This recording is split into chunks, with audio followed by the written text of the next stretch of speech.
Think back to the best advice you ever received. Think about the best moments in your life, the best conversations you've had, the things you remember the most. Do you know what they all had in common? Do you know the one thing they had in common? Laughter. That's why I've spent the last 10 years of my life honing all my keynotes with laughter, because I learned something powerful. If I can get you to laugh, I can get you to listen, and I can get you to learn. My name is Jon Acuff. I'm a New York Times best-selling author of 6 books and a keynote speaker. I've spent decades working with some of the biggest brands in the world, like Bose, FedEx, Nissan, Microsoft, and the Home Depot. I use humor to put handles on ideas so that you can actually take them away with you. Bose was ahead of the game in the headphones kind of race to luxury headphones. I was part of that team. But then all of a sudden, consumers started to go, hey, we care about not just how they sound, how they look. Like my daughter is in high school. Some high schools wear AirPods, not even connected to anything, just so you know they own AirPods for that hour. They're gonna lose them, but for that hour, I have AirPods. And consumers said, we wanted other colors, and we ignored that. You know who didn't ignore it? Dr. Dre and Beats. They ate our lunch in a multi-billion-dollar industry. We broke the first rule of electronics. We forgot about Dre. I couple that humor with research. I commissioned a massive study with a PhD named Mike Peasley. We studied nearly 900 people over a 6-month period as they worked on improving performance and finishing their goals, so that I could teach audiences what it takes to finish the things they start. Starting is fun, but the future belongs to finishers. I craft my keynotes with the level of comedy I bring to my sold-out comedy shows and the level of research a PhD brings to a serious conversation. I asked the cashier at Publix grocery store, I said, when do people quit their diets? She said, 3rd week of January. And I said, how do you know? She said, that's when we stop selling kale. You know why it happens, right? Like your first 3 weeks of January, you're killing it, and then you go to a Super Bowl party, and you're like, I'm at a Super Bowl party, I gotta eat dip. And then like Valentine's Day, you're like, it's Valentine's Day, I gotta eat chocolate. Eventually you're like, it's Flag Day, that's for burritos. And you just keep stretching it out. And the crazy thing is, 92% of all New Year's resolutions fail. Nothing fast forwards learning like an event. Nothing fast forwards community like an event. Nothing fast forwards progress and productivity like an event. That's what you make possible. That's your job, to create magic on demand. My job is to make your job easy and awesome. Now for over 10 years, I've watched Jon Acuff on all kinds of stages. And I've watched him speak in front of hundreds, I've watched him speak in front of thousands, and I've watched him speak in front of tens of thousands. He will help your organization grow, he will help your people get better, and at the end of the day, he's great to work with. I love to hear people laugh, but that's not the real win. The real win is what happens after for you. At a recent event, my client came up to the book signing table and said, I got an email during your speech from my boss, and it said, yes, you listened to me. You picked exactly the kind of speaker I was looking for. Well done. I want you to get that email from your boss. I want you to look like a rock star, because we did it. All the planning, all the phone calls, all the pre-work, where I deep dive into understanding what your audience really needs, all the sound checks. We did it. And the people you care about were thrilled. Those are the moments I'm going to remember. The moments full of laughter, the moments full of learning, the moments where you get an email. My name is Jon Acuff, and I'm a keynote speaker, and I think it'd be a lot of fun to create one of these moments with you. But I do need to start with a quick confession today. Here's my confession. I am a goal nerd. I love goals. One year I read 100 books. One year I ran 1,000 miles. One year I hired a ping pong coach because I wanted to get better at table tennis. Raise your hand if you've done that same goal. Anyone here hire an elderly man to throw hundreds of ping pong balls at you in a rental property while yelling, kill, kill, kill? It's not a huge room, but I don't see any hands. That's what I was worried about. I love goals. I write books about goals. I tweet about goals. I even have a podcast called All It Takes Is a Goal, where I interview people about the goals they're working on. One of my favorite interviews was with Greg Sankey, the SEC commissioner. When I say SEC, I mean football, not finances. And I interviewed him about what was it like to lead through COVID, because you talk about risk. The entire sporting world was watching to see if the SEC was going to play college football again. And what was really interesting was during the week that Texas and Oklahoma joined the SEC, Greg sent me a handwritten note for being on my podcast. And I said to my wife, isn't it wild that a guy at his level still sends thank you notes? And she said, oh no, you got it backwards. He's at that level because he sends thank you notes. And God bless a spouse who will tell you the truth like that. Sometimes my wife, Jenny, will read early drafts of books I'm writing, and she'll come slowly into my office and she'll say, hey, I read the new book. Do you want compliments or feedback? And that's a pro-marriage question, because sometimes I do just want compliments. I want her to be like, so many adjectives. This is going to be a good book someday, like in the distant future. Not today so much, but someday. This could grow into a real book. But the reason I love goals so much is really simple. A goal is the fastest path between where you are today and where you want to be tomorrow. If you want to achieve something, if you have a vision, a goal is what's going to get you there. But there's a problem inherent to goals. Here's the problem. Starting is fun, but the future belongs to finishers. Everybody starts. Very few people actually finish. In fact, according to the University of Scranton, 92% of all New Year's resolutions fail. 92%. You have a greater shot at getting into Juilliard in New York City to be a professional ballerina, which is an 8.6% acceptance rate, tiny dancer, than you do at finishing a goal. And we've all been there, right? We've all had fitness goals. We started and stopped. The one that got me was P90X. Do you remember that P90X home workout system? It's taken me 3 years to do 6 days of P90X. And that is not the schedule they recommend. That is not optimal. But maybe you were like me, you saw the ad on TV and you're like, I'm going to do it. I'm going to get jacked in my kitchen. I'm going to do some burpees in my living room. And you get the system, and the first 5 days are terrible.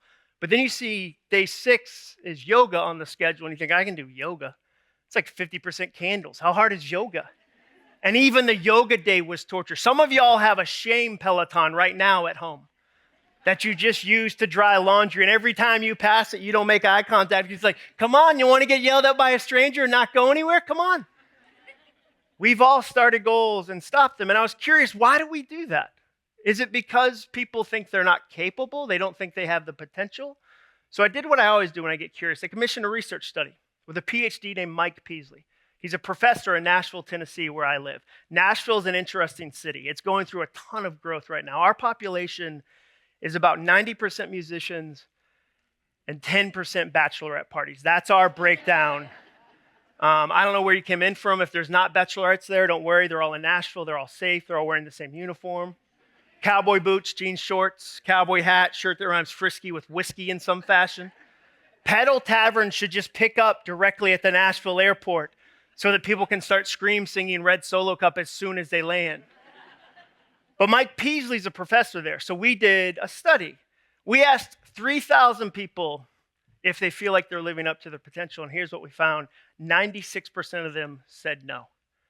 96% of people said they were not. And the crazy stat to me is that 50% of them said 50% of themselves is untapped. They're not even tapping into half of what they're capable of. That would be like going downstairs on Christmas morning and only opening up half of your presents. Can you imagine that moment? You come down the stairs and there's a big pile in the corner, and friends and family members, coworkers say, hey, you're capable of that. Those are yours too. And you pull back. Why does that happen? Well, I can't speak for everybody, but here's why I have a hard time sometimes tapping into my potential. I don't like doing difficult things because they're difficult. As easy as it is to write a book, it's even easier to not write a book. As easy as it is to write a thank you note, it's even easier to not write a thank you note. As easy as it is to follow up with a client, it's easier to not. Have you ever tried not? It's delightful. I could not all day. Whenever somebody says to me, the only one standing in your way is you, I think, I know that guy is impossible. And it's the same with you. I would argue, in fact, you're the most persuasive person you've ever met. And I know that because every bad decision you've ever made, first you told yourself it would be a good decision. First, you said, we should do this. This is going to work out. How else will people know we're tough unless we get barbed wire right on our arm as a tattoo? We'll always feel this exact way. We talk ourselves into bad decisions. Here's a few examples.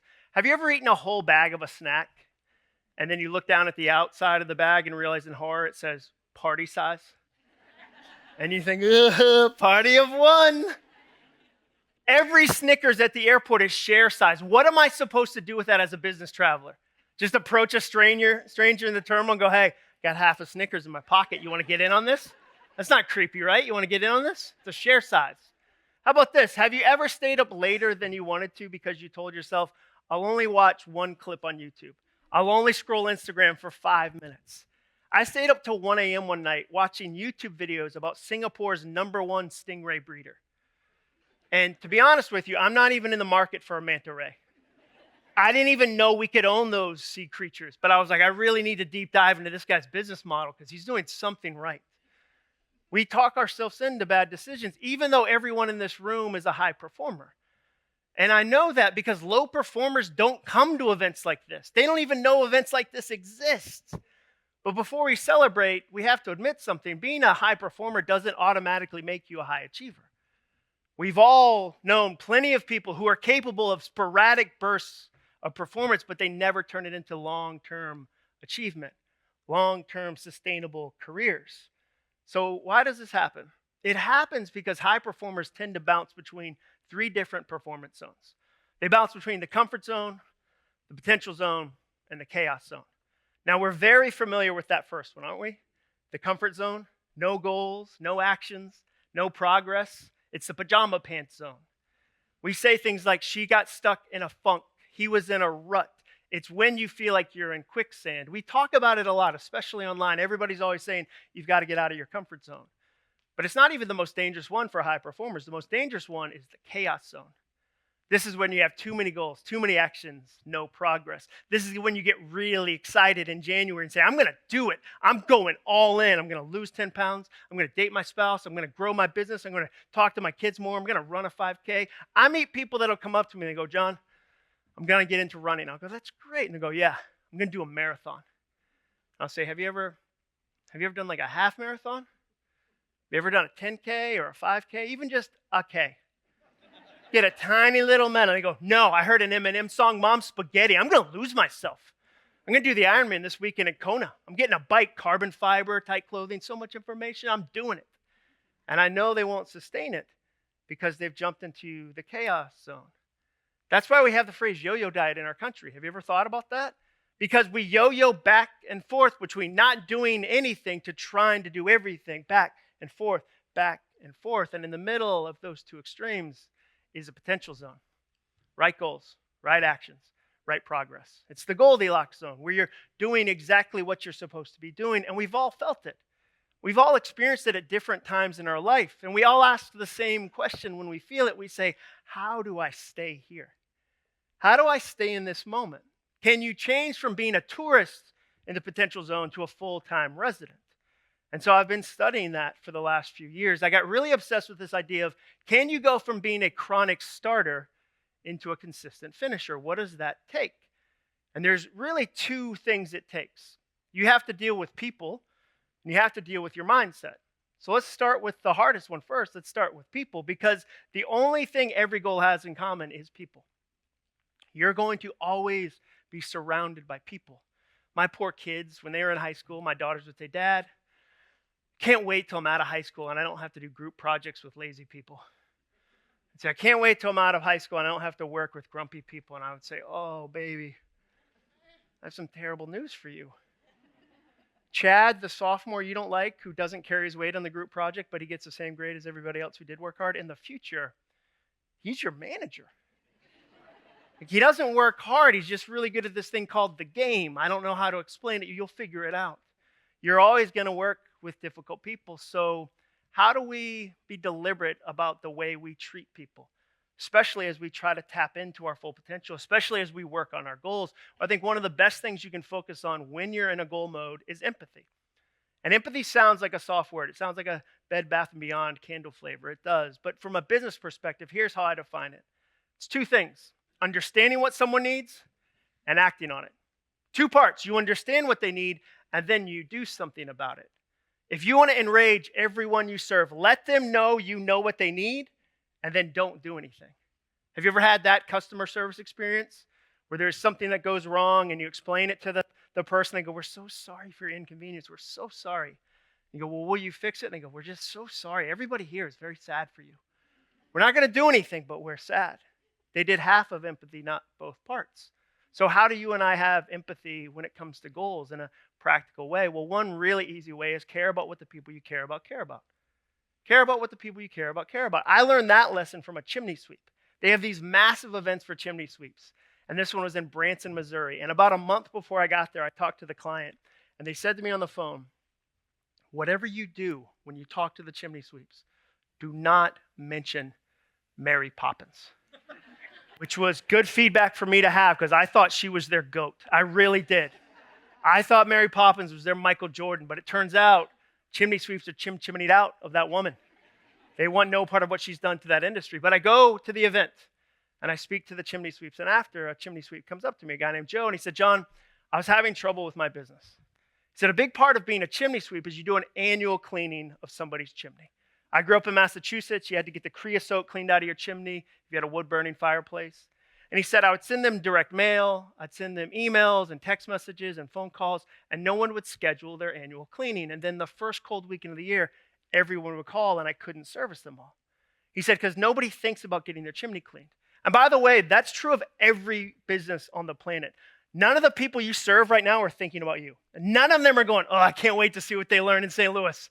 I hope they had breakouts. You think they had breakouts? Oh, can't wait to see what they roll out. It's not their job to think about us. It's our job to think about them. That's how that relationship works. So he decided to care about what the people he cared about. And he noticed for some reason, a lot of his customers were dog owners. For whatever reason, a lot of them had dogs. So he decided, if I'm at somebody's house, the dog is out, the dog is friendly, I'm going to pet the dog. I'm going to ask what the dog's name is. I'm even going to take a photo of the dog.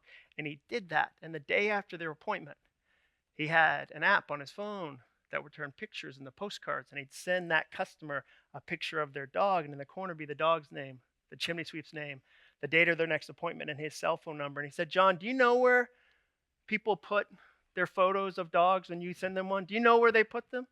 On the fridge. He said, do you know how many of my other chimney ads people put on the fridge? Nobody does that. Nobody's like, oh, Chimney Times is here? Clear the kids' report cards. It changed his business having a little bit of empathy. So the question you should be asking when it comes to goals and people is simple. What do the people you care about care about? What do they care about? What are their concerns? What are they excited about? And this question is worth more than it's ever been worth for a very simple reason. Crisis magnifies kindness. The crisis we all just came through over the last 5 years, the little things you do for people are worth 100 times what they used to be because we've been isolated, because we've been tense. I mean, you talk about an opportunity. This fall is going to be spicy. We're going to have a very challenging election. And if you go the opposite direction and lean into kindness and lean into serving people in small ways, it's going to be so bright in the midst of all that chaos. So then the question becomes, okay, well, how do we know what people want? Well, I can actually give you a 6-word formula for empathy. That's very easy. All you do is read less minds, ask more questions. Read less minds, ask more questions. Now, if you're into grammar, I need to apologize because technically that should be fewer minds, but less was a better rhythm. And rhythm is a dancer, so I went with less, and I feel good about that decision. But have you ever had one of those meetings? Maybe you and your team come together to create something new, and you spend some time on it, and you brainstorm all day, and at the end of the day, somebody annoying goes, hey, did we ask anybody if they want this thing? Did we check that anybody we serve actually wants this? And you go, no, why would we do that? Let's just spend a lot of time, a lot of money, launch it, and be surprised nobody wants it. What I've learned over the years is it's much better to meet a need than it is to invent a need. It's a lot of fun to meet a need. It's really expensive and time-consuming to invent a need. And I learned that lesson working for Bose, the stereo company. So 25 years ago, I worked for Bose. They make high-end headphones, home theater systems, car systems. And one year, we had a problem. We had a new system for gigging musicians. And when I say gigging, I mean somebody who has to bring their own gear from smoky bar to smoky bar, their own microphone, their own amplifier, their own speaker. And the problem was they either didn't know who we were, they'd never heard of us, or they knew who we were and they didn't like us. They looked at our brand and said, you're boring, you're classical, you're sterile, you're scientific, you don't understand me. Fender understands me. Now, we could have pretended to understand them. We could have Googled words musicians say and jammed them into our marketing, but smart people can tell when you haven't taken the time to understand them. When you mimic them, they can spot that, especially younger generations. And so fortunately, Bose didn't do that. Instead, we started something called Bose Bandcamp. We brought in musicians from around the country, and we said, use our gear, tell us what works, tell us what doesn't work. And we learned things we never could have guessed on our own. My favorite example, we had a musician say, hey, will you please not put the name Bose on the bag that the gear comes in? Like, don't put your name on the outside of the bag. And we were going to put it in 1,000-point corporate font, like Bose. And we said, why wouldn't we put our own name on the bag? And he said, well, when you do that, people at nightclubs and people at airports know my gear's expensive and they steal it. So you can put your name on it, but I'm going to do what I always do, which is cover it with tape, or you can just meet my need now. And we never would have guessed that unless we were in the trenches with the people we were serving. And we had geniuses at Bose. Bose was founded by Dr. Bose, an acoustical engineering professor from MIT. But we would have missed it if we weren't engaged with the people we were serving. There's other things we did miss. We missed it on headphones, for instance. You and I are used to the idea that an average consumer will spend $200, $300, $400 on personal headphones. People do that now. If you fly home tonight or tomorrow, you'll see people doing that. But 25 years ago, nobody was doing that. The average consumer wouldn't buy headphones like that. They wouldn't spend that amount of money. There might be one audiophile in your neighborhood who had huge headphones and listened to vinyl, but the average person wasn't dropping $300 on headphones. But then somebody at Bose had a really smart idea. They said, we've got this system for pilots. We've got this acoustic noise canceling system for pilots. Could we adapt it to consumers? And it was brilliant because essentially they said, we're selling the first 2 seats on the plane. Could we adapt it and sell every single other seat? And it worked. And we created a new industry, and we are out in front. But then consumers started to change what they want. Consumers raise their hand and say, hey, could we have some different colors? Could we have some different shades? Could we have some different designs? Sometimes we wear the headphones to match our shoes. They sound amazing, but could we have different colors? And we ignored that because all we cared about was sound quality. We didn't listen to that request. Do you know who listened to the request for additional colors and designs? Beats and Dr. Dre. They ate our lunch in a multi-billion-dollar industry. We broke the first rule of electronics. We forgot about Dre. And our attitude was like, what do you mean we don't have colors? We have colors, dark gray, off gray, light gray, here are your colors.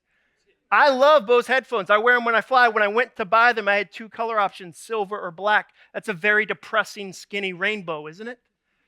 We missed it. And you'll miss it too unless you're leaning into empathy in the midst of pursuing your goals. And here's what you need to know. When you ask someone what they need, they become visible and valuable. That's what everybody wants to know. Do you see me? Do I matter? Do you see me? Do I matter? And you're already really good at seeing things. I have a friend who's a risk manager, and every time we go somewhere, it's fascinating to watch him experience where we are because he sees it through risk. Like if we're at a stadium, he's like, I don't like this structure one bit. I feel like there's no way this is code. Like I would get calls on this. I know. Like you're already really good at seeing things. Just start to see people and go, okay, how do I lead with empathy? So the first thing you have to kind of figure out is how do I interact with people? The second thing is you have to figure out your mindset. Your mindset matters. And it's not just in a general sense. There's a part of mindset that causes a lot of damage, and it's overthinking. When we studied goals, that kept coming up again and again and again.